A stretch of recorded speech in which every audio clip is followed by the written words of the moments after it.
નમસ્કાર, હું રાજ. આપ જોઈ રહ્યા છો સ્પાર્ક ટુડે ન્યૂઝ. વડોદરા શહેરના લક્ષ્મીપુરા રોડ પર આવેલા લોટસ પ્લાઝા પાસે શ્રાવણ માસના પાવન અવસરને લઈને કેદારનાથ ધામની ભવ્ય પ્રતિકૃતિ તૈયાર કરવામાં આવી છે.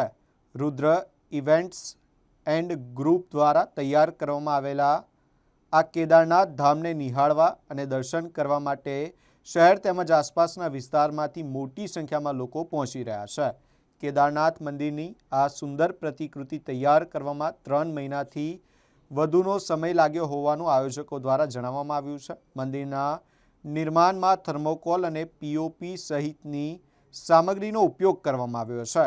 શ્રાવણ માસ દરમિયાન ભગવાન શિવના દર્શનનું વિશેષ મહત્વ હોવાથી કેદારનાથ ધામની આ પ્રતિકૃતિ ભક્તો માટે ખાસ આકર્ષણનું કેન્દ્ર બની છે. દૂર દૂરથી આવતા ભક્તો અહીં પહોંચીને કેદારનાથ ધામની પ્રતિકૃતિના દર્શન કરી આધ્યાત્મિક આનંદની અનુભૂતિ કરી રહ્યા છે.